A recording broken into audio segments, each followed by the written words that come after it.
Hey, welcome to The Explainer. Today, we're going to pull back the curtain on something most of us never get to see, a company's environmental audit.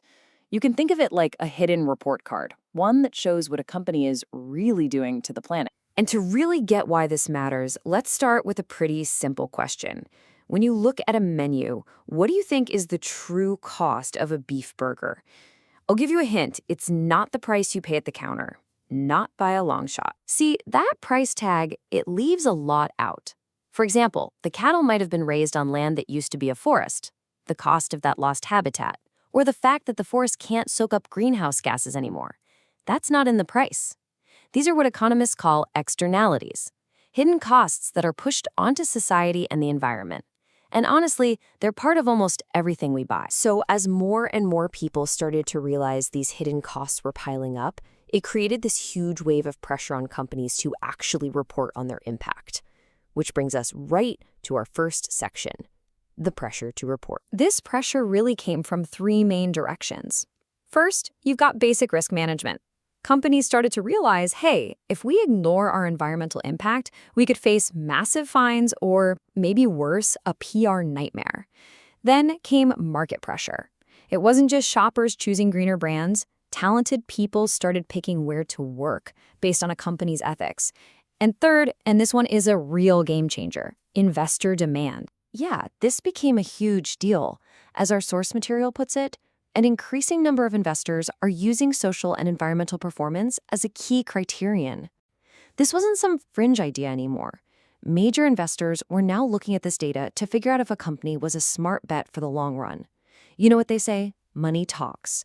And it started demanding to see that report card. So companies needed a way to respond to all this pressure. And that's how a more formal tool was born. This brings us to section 2, the anatomy of an audit.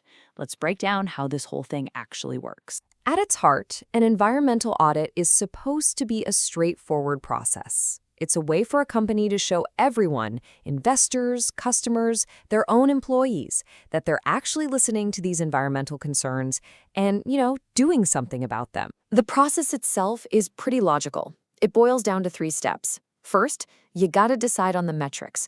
What exactly are we going to measure and how are we gonna measure it? Step 2, you do the measurement. You track your performance over time. And finally, step 3, you report it. You announce to the world how you did, whether you hit your goals or maybe where you fell short. So what kind of stuff are we talking about here? It all comes down to a company's total environmental footprint. This covers 2 big areas. First, emissions.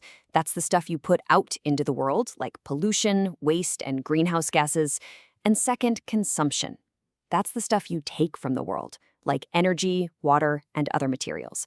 It's really about what goes out and what comes in. Now, all of this sounds pretty good, right?